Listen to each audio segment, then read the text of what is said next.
Hey there, guys. What's up? Jeremy back here, Consciousness Awake, sending positive energy to everybody. Hope everyone's doing really good. It's Friday here where I am, and hope everyone's planning on having a great weekend. Can't emphasize enough.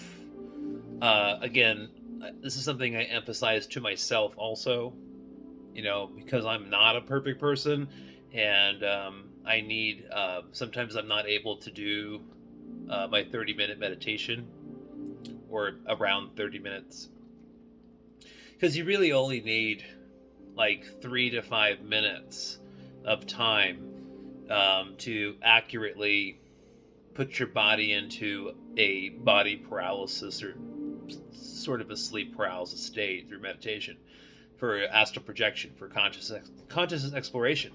And also, I mean, if you are striving to meditate for 30 minutes, 20, 30 minutes once a day. And even if you do that every day for 7 days and have one consciously aware out of body, astral projection experience, 1 out of 7, so one a week, and you're exploring, you're checking stuff out in your etheric environment, your neighborhood, piercing into the astral plane structure, experimenting, exploring. That's pretty good, right? One a week. So think about that. I have so many of you guys who email me with all these questions, and you get so frustrated, and then when I ask you, when do you meditate or how often do you meditate to do AP, astral projection, constantly I get bombarded with responses that say, "Oh, I tried it a few times, but it didn't work." So, and then I lost, hope, right? So, when I do meditation, every time I meditate, I do it to do astral projection every single time. Okay, and for me, it's not every time, there's variables, there's distractions, there's low energy factors, there's all kinds of things. And so for me, if I'm even hitting 20-25% turnover ratio or conversion ratio, right, to do AP, then I'm pretty happy, but it's just a matter of being consistent. So if you're really truly interested in doing this kind of stuff, you got to find that 15-30 minute window each day, because that's what makes the difference. That's what really truly makes the difference. Speaking of emails, there's a person in our Consciousness Awake community. I'm not going to say her name. Okay. Now, she did leave a comment in one of the recent videos that she wanted to talk to me about something, and I told her to email me and stuff. So you might still see her name or whatnot in the comments, but I'm not going to use her name in this video.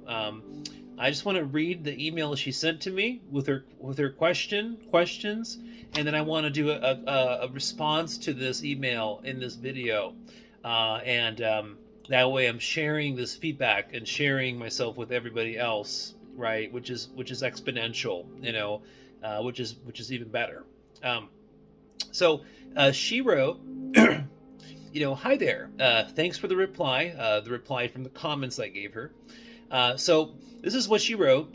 So I lost my 24-year-old son in a very brutal suicide in December of 2019. So it happened a few years ago, relatively fresh, on her mind, obviously. I'm very sorry that this happened to you. This is not only just a really brutal and negative, thing for your son, but it's also it impacts you as the mom, and anybody else in the family, and friends, and even neighbors. It really is a very traumatic situation for all parties involved. I'm sorry to hear that. So let me continue to read her email. So this is what she writes.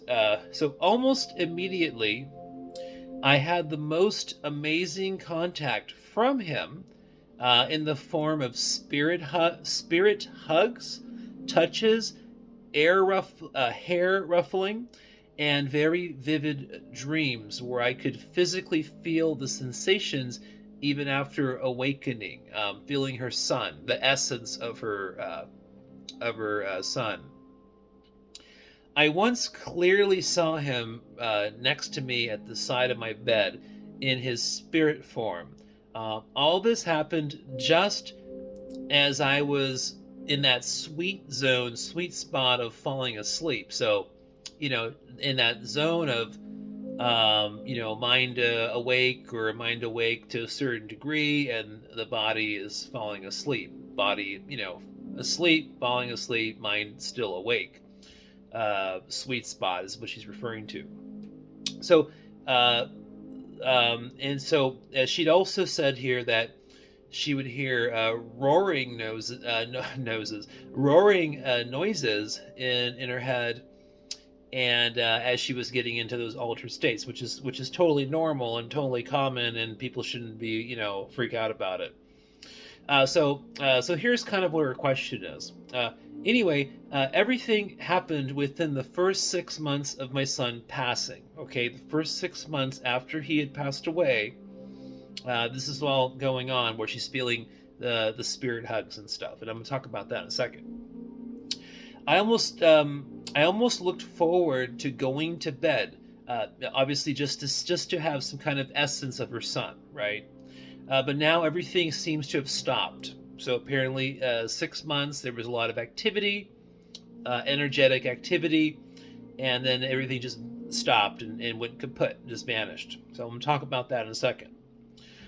She mentions here that her main question is, she's kind of understanding this, etheric realm, etheric plane, the next layer or dimension, after this physical dimension we're in, this density we're in, and then the astrals, and then so she's wondering, like, basically, did her son, was he just kind of in the etheric plane for those 6 months in that real time zone where he can interact energetically at a small degree, very small degree, physically small, um, at least enough to where she was, feeling his essence and feeling those hugs.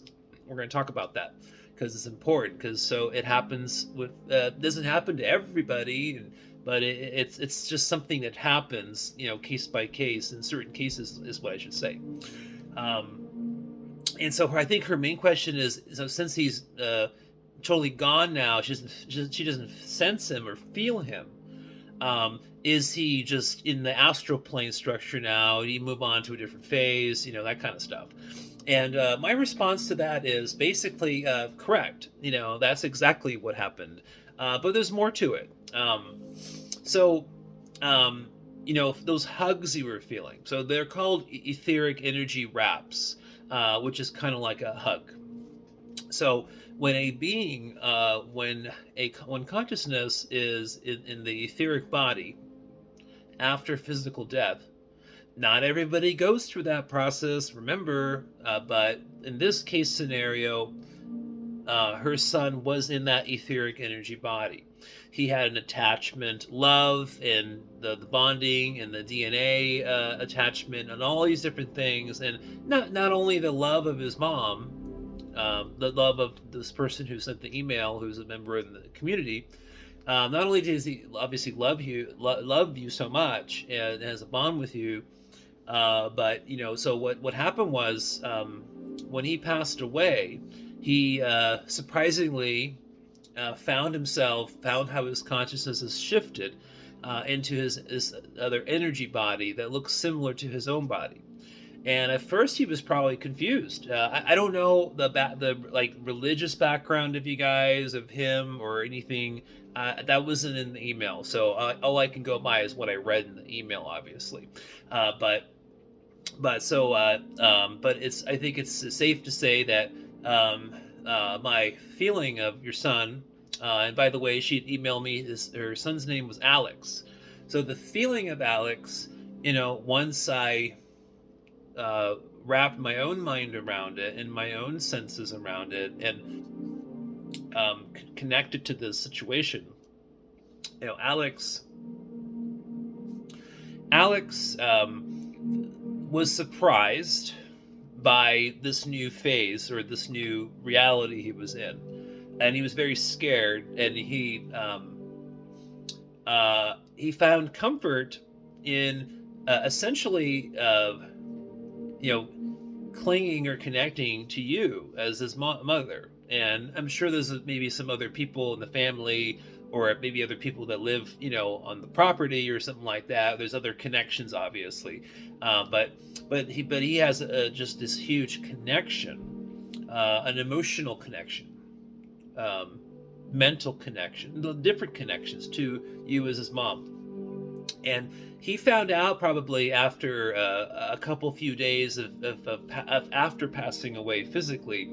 He probably found out that um, he can gain energy um, by being right next to you while you're sleeping, and also giving you those hugs.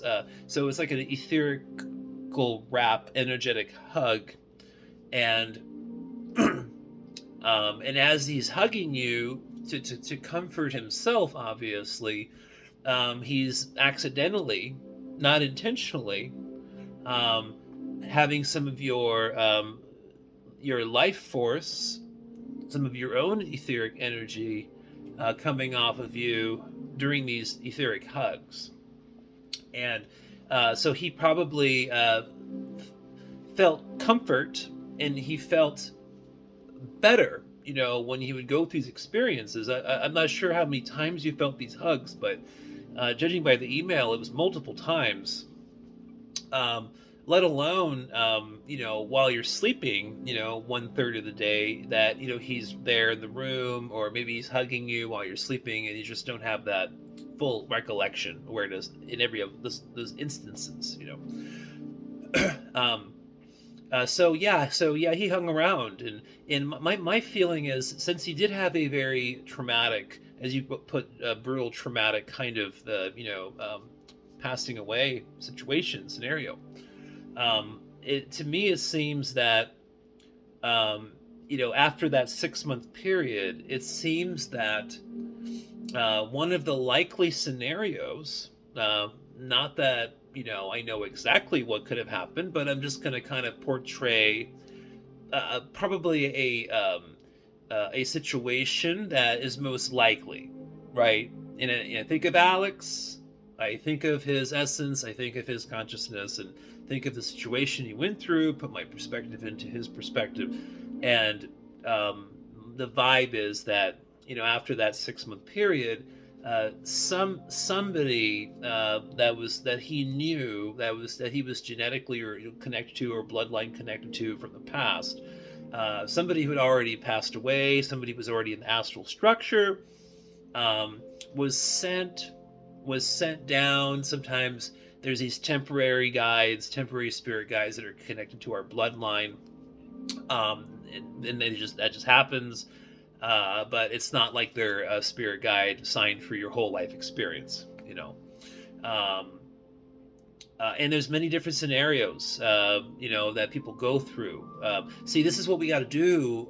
We have to talk more about, and I have to make more videos about all these different situations, scenarios, people, how they come into this Earth reality, like their past life situations, and how they got here, dozens of different ways.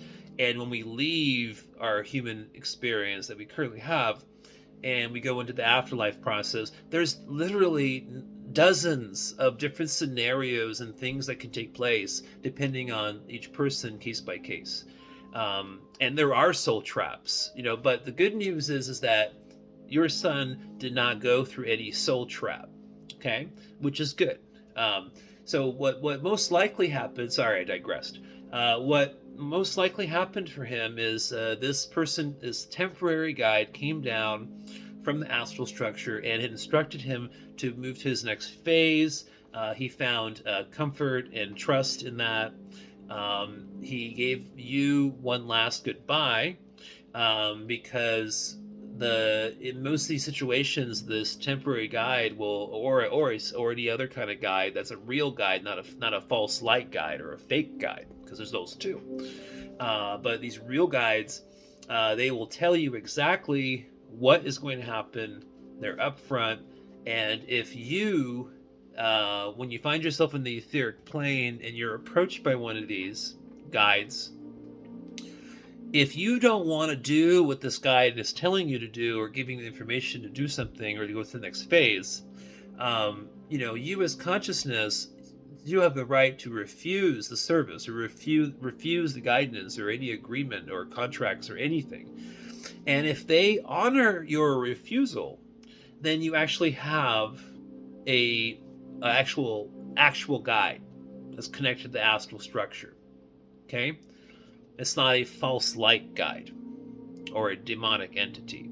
Because if it's a demonic entity or a false light guide or AI or anything else, they're not going to honor your request of not wanting to do that.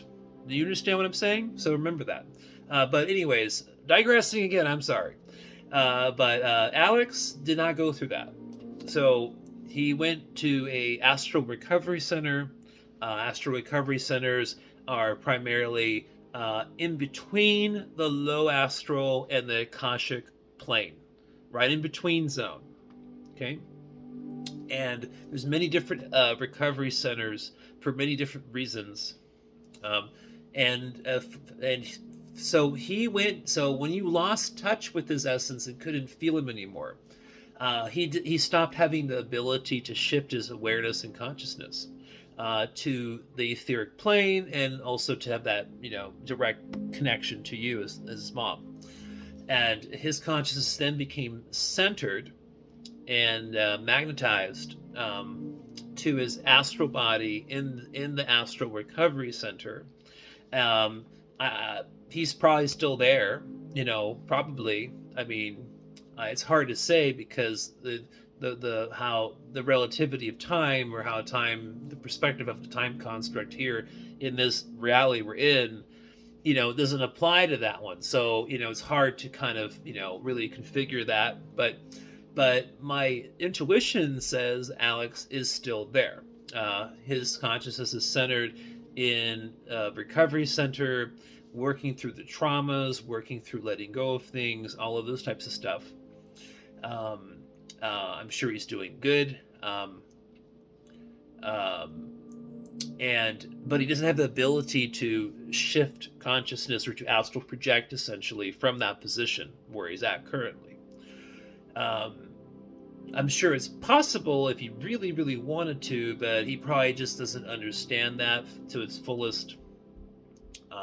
And also, there's magnetic technology, electromagnetic technology, that's connected or built into these recovery rooms and centers, and the beds that the beings recovering in.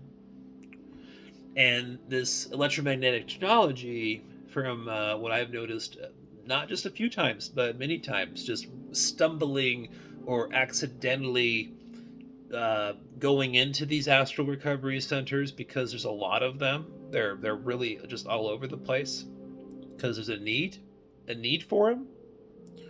And again, not everybody who dies from this physical hell, this prison for consciousness, that we're in, Earth reality consciousness. Not everyone goes through all of that. So you guys have got to realize this stuff, because other channels and other people who are spiritual, they'll hear me do one video about perspective on something, or a scenario on something, and then assume that that's like the only thing I believe.